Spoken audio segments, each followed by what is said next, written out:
जय हिंद साथियों। पिछले कई दिनों से देश के प्रधानमंत्री नरेंद्र मोदी जी इतने बड़े महाघोटाले पर खामोश हैं। जी हां, दुनिया की सबसे बड़ी पार्टी भारतीय जनता पार्टी, दुनिया की सबसे बड़ी पार्टी के नेता नरेंद्र मोदी जी दुनिया के सबसे बड़े घोटाले पर खामोश है। और खामोश इसलिए है कि यह घोटाला सिर्फ अडानी घोटाला नहीं है, यह घोटाला है मोदी अडानी घोटाला। और ये बात मैं इसलिए कह रहा हूं कि नरेंद्र मोदी जी के ही संरक्षण में सारे घोटाले और भ्रष्टाचार अडानी ने किया है। कैसे किया है? मोदी जी ने ही कोयला दिया, मोदी जी ने ही गैस दिया, मोदी जी ने ही बिजली दिया, पानी दिया, सड़क दिया, सीमेंट दिया, स्टील दिया, सी पोर्ट दिया, एयरपोर्ट दिया। यानी आकाश से लेकर पाताल तक सब कुछ नरेंद्र मोदी जी ने अपने मित्र अडानी को सौंप दिया। और इतना ही नहीं किया, व्यापार चलाने के लिए 2.5 लाख करोड़ रुपए का कर्जा दिया। याद रखिएगा, 2.5 लाख करोड़। जीरो लगाते लगाते आप थक जाएंगे। बेरोजगार को नौकरी नहीं मिल रही है, अगर वो अपना व्यापार करना चाहे तो उसको 2.5 लाख रुपए का कर्जा नहीं मिल सकता। गरीब को अपनी बेटी की शादी करनी हो तो 2.5 लाख का कर्जा नहीं मिल सकता। किसान को अपने फसल के लिए 2.5 लाख रुपए चाहिए तो नहीं मिल सकता, उसकी चप्पल घिस जाएगी 2.5 लाख रुपए लेने के लिए। लेकिन अडानी को नरेंद्र मोदी जी ने 2.5 लाख करोड़ रुपए का कर्जा दिया। इतना ही नहीं, जब व्यापार में घाटा होने लगा तो 84,000 करोड़ रुपए माफ किया। आपको सुनने में शायद गलती हो गई, 84,000 नहीं, 84,000 करोड़।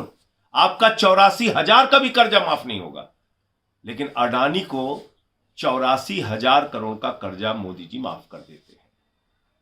अब कल्पना कीजिए कि एक व्यक्ति को अमीर बनाने के लिए क्या क्या नहीं किया हमारे प्रधानमंत्री नरेंद्र मोदी जी ने। और उस व्यक्ति ने क्या किया?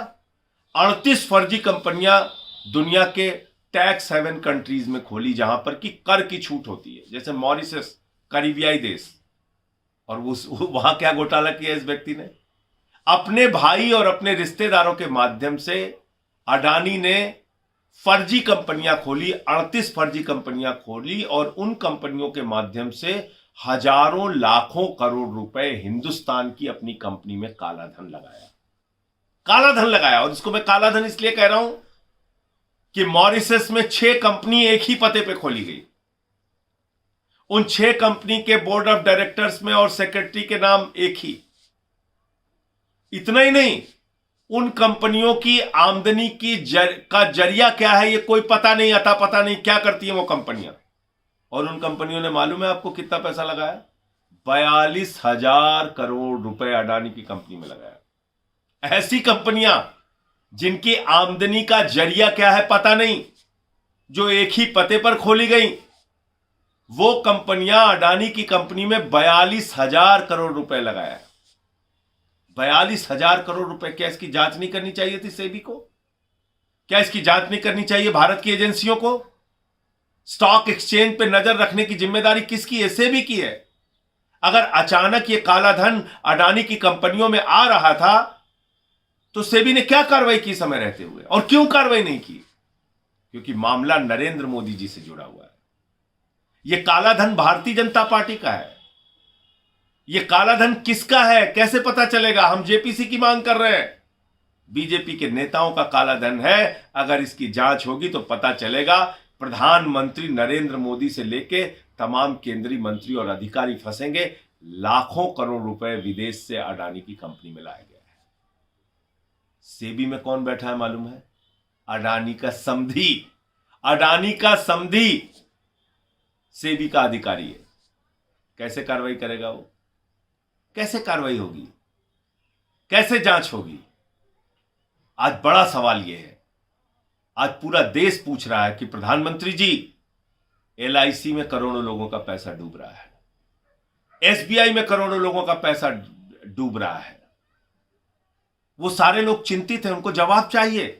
क्योंकि आपके राज्य में यस बैंक का घोटाला हुआ, आपके राज्य में पंजाब नेशनल बैंक का घोटाला हुआ, आपके राज्य में कोऑपरेटिव बैंक्स का घोटाला हुआ, जिसमें हजारों करोड़ रुपए लोगों के डूब गए। और वो लूटने वाले लुटेरे कहां बैठे हैं? विजय माल्या कहां है? चिड़िया उड़ योजना के तहत हिंदुस्तान से भाग गया। ललित मोदी भाग गया, नीरव मोदी भाग गया, मेहुल चौकसी भाग गया, नितिन संदेशराव भाग गया, कल को गौतम अडानी भी भाग जाएगा, क्योंकि इसके एक भाई ने तो पहले से ही विदेश की नागरिकता ले ली है। तो आप मुझे बताइए, हिंदुस्तान के उन करोड़ों लोगों का क्या होगा जिन्होंने अपनी बेटी की शादी के लिए एलआईसी में पैसा लगा रखा है, जिन्होंने अपना छोटा सा घर बनवाने के लिए एलआईसी में पैसा लगा रखा है, जिन्होंने बुढ़ापे की पेंशन के लिए पैसा लगा रखा है, जिन्होंने अपने हेल्थ स्कीम के लिए, किसी बीमारी के लिए एलआईसी में पैसा लगा रखा है। क्या होगा उन लोगों का? ये सारा पैसा अगर डूब रहा है तो प्रधानमंत्री खामोश क्यों है? खामोशी की एक ही वजह है कि इस भ्रष्टाचार में प्रधानमंत्री नरेंद्र मोदी और उनकी पार्टी शामिल है।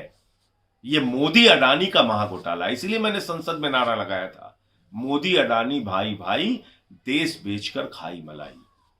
प्रधानमंत्री जी ने बड़े जुमले पढ़े कि जितना कीचड़ फेंकोगे उतना कमल खिलेगा। मैं प्रधानमंत्री जी आपको कहता हूं, कैसे कैसे मंजर अभी आने लगे हैं और गाते गाते लोग चिल्लाने लगे हैं, और बदल डालो अब इस तालाब के पानी को, कमल के फूल तो मुरझाने लगे हैं।